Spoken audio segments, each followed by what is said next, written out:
आपण पाहताय महाराष्ट्र खबर न्यूज। या बातमीचे प्रायोजक आहेत Shri Ganesh jewellers and Saraf production Pune.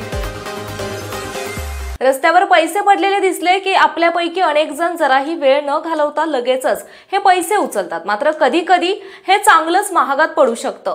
त्याचाच प्रत्यय देणारी एक घटना समोर आली आहे। यामध्ये एका कंत्राटदाराच्या ड्रायव्हरचं 10 रुपयांसाठी 20 लाख रुपयांचं नुकसान झालंय। कंत्राटदार 3 जणांसह कारमधून कुठेतरी जात होता। वाटेत तो गाडी थांबवून काही कामासाठी जवळच्याच एका इमारतीत गेला।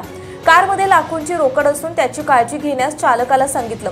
कंत्राटदार तिथून निघून जाताच एक व्यक्ती चालकाच्या जवळ आला आणि म्हणाला, रस्त्यावर 10 रुपयांचा बंडल पडलेला आहे, कदाचित तो तुमचाच आहे। हा ऐकून चालकाला लोभ आला। तो गाडीतून खाली उतरला आणि 10 रुपयांच्या नोटा उचलू लागला।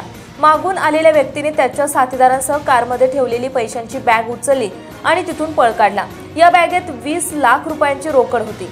चालकाने त्या चोरांचा पाठलाग केला, पण तोपर्यंत खूप उशीर झाला होता। धावत तो त्याच्या मालकापर्यंत पोहोचला। त्यांना संपूर्ण घटना सांगितली। बिहारची राजधानी पाटणामध्ये ही घटना घडली आहे। त्यानंतर ठेकेदाराने पोलीस ठाण्यात जाऊन तक्रार दाखल केली। हे नोट गँगचं काम असल्याचं पोलिसांचं म्हणणं आहे। आपण पाहताय महाराष्ट्र खबर न्यूज। या बातमीचे प्रायोजक आहेत Shri Ganesh jewellers and Saraf production Pune.